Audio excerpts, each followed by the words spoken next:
Assalamualaikum warahmatullahi wabarakatuh. Selamat siang Bu. Salam sejahtera bagi kita semua. Kami dari kelompok 2 ingin menjelaskan tentang penurunan tekanan uap. Berikutlah penjelasan dari kami. Baik, yang pertama dijelaskan oleh Siti Jamilah. Di sini saya akan menjelaskan penurunan tekanan uap atau delta P. Lihatlah gambar berikut ini. Pelarutan murni, zat, larutan, dan larutan. Dari gambar tersebut mempunyai teori, yaitu penurunan tekanan uap didefinisikan sebagai selisih antara tekanan uap jenuh pelarut murni dengan tekanan uap jenuh larutan. Fakta ini diakibatkan karena pada suatu larutan terdapat partikel-partikel zat terlarut yang dapat menghalangi gerak molekul-molekul pelarut untuk berubah menjadi bentuk gas. Delta P sama dengan PO dikurang P. Keterangan. Delta P penurunan tekanan uap, PO tekanan uap jenuh pelarut murni, P sama dengan tekanan uap jenuh larutan. Berikutnya dijelaskan oleh Sarah Nintia Ayu. Mari lihat gambar penurunan tekanan uap delta P.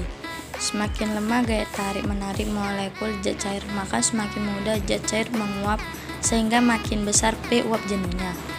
Lalu bagaimana hubungan antara suhu dengan tekanan uap?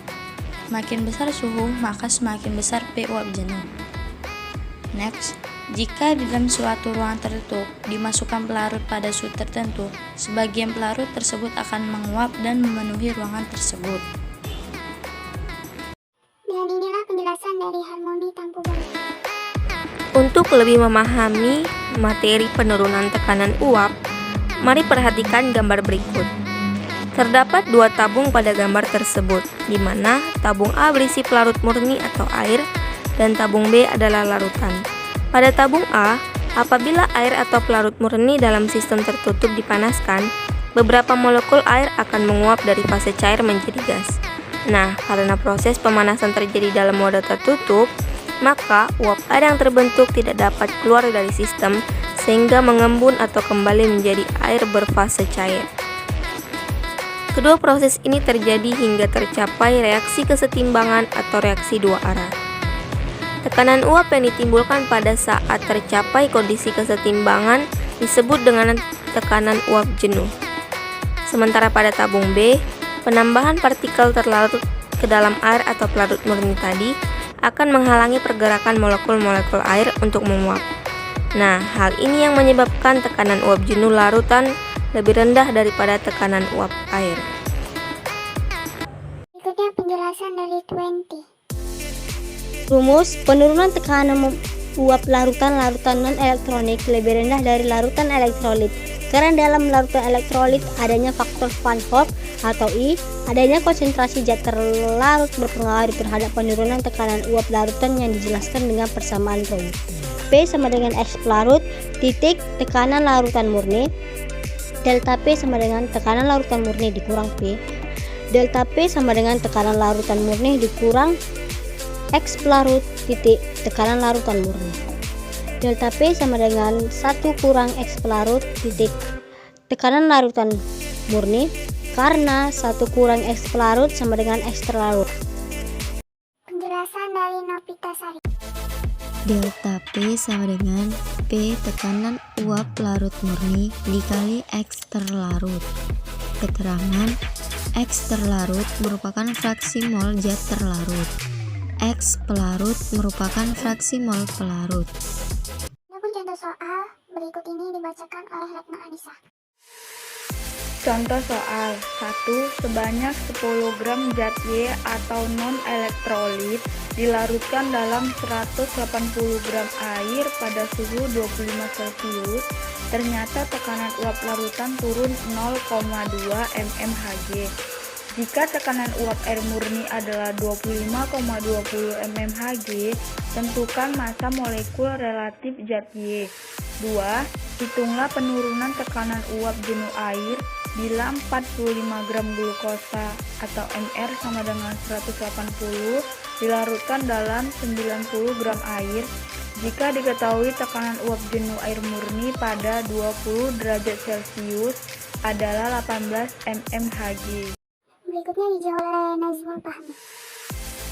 Nah, cara menjawab soal haruslah terstruktur dengan cara membuat sebuah diketahui, ditanya, dan jawaban. Mari kita membahas soal yang pertama. Diketahui delta P sama dengan 0,2 dan penurunan tekanan uap 25,20 mm raksa. Ditanya massa molekul relatifnya. Nah, jawabannya mol Y sama dengan 10 per massa molekul relatif Y, mol H2O sama dengan 180 per 18 sama dengan 10 mol. Delta P penurunan sama dengan penurunan tekanan uap dikali fraksi mol terlarut, bereaksi menjadi 0,2 sama dengan 25,20 dikali mol Y per mol Y tambah mol H2O. Maka 0,2 sama dengan 25,20 kali 10 per massa molekul aktif Y per 10 per massa molekul aktif Y ditambah 10. Maka jawabannya didapatkan 2 per massa molekul relatif Y ditambah 2 sama dengan 252 per massa molekul relatif. Menjadi massa molekul relatif Y sama dengan 250 dibagi 2. Maka hasilnya 125. Semoga soal ini dapat dipahami dan dapat dikemukakan oleh pendengarnya. Soal kedua dijawab oleh Maher. Dari data berikut, diketahui mol glukosa sama dengan 45 gram, mol air 90 gram, PO atau penurunan uap larut murni 18 mm Hg atau mm merkuri. Nah, yang ditanya penurunan tekanan uap atau delta P. Karena yang dicari penurunan tekanan uap, maka kita menggunakan rumus delta P sama dengan PO atau penurunan uap larut murni dikali X terlarut. Nah, di sini kita akan menggunakan rumus mol, yaitu mol sama dengan atau mol per mR atau molekul relatif. Nah, mol glukosa sama dengan 45 per 180 sama dengan 0,25. Dari mana 180? Nah, 180 ini adalah molekul relatif dari glukosa. Lanjut, mol air sama dengan 90 per 18 sama dengan 5 mol. Dari mana 18? Karena molekul relatif dari air itu adalah 18. Dan selanjutnya, fraksi mol glukosa sama dengan 0,25 per 0,25 ditambah 5 sama dengan 0,048. Penurunan tekanan uap jenuh air. Nah, kita menggunakan rumus yang saya bilang di pertama, yaitu PO dikali X terlarut. Nah, di sini delta P sama dengan PO atau penurunan tekanan uap dikali XA. Itulah saya bilang tadi, X terlarutnya sama dengan 18 dikali 0,48 sama dengan 0,864 mm merkuri atau mmHg. Yang terakhir dibaca oleh Maya. Materi kita tentang penurunan tekanan uap. 1. Jika fraksi mol urea dalam air 0,2 dan tekanan uap air pada 20 C 7,5 mmHg, berapa tekanan uap jenuh larutan pada suhu itu? 2. Pada suhu tertentu tekanan uap jenuh air murni 100 mmHg. Suatu larutan mengandung 10% massa urea Mr sama dengan 60. Hitung penurunan tekanan uap larutan. Itulah penjelasan dari kelompok kami. Jika ada salah kata mohon dimaafkan. Dan sekian, terima kasih. Sampai jumpa lagi.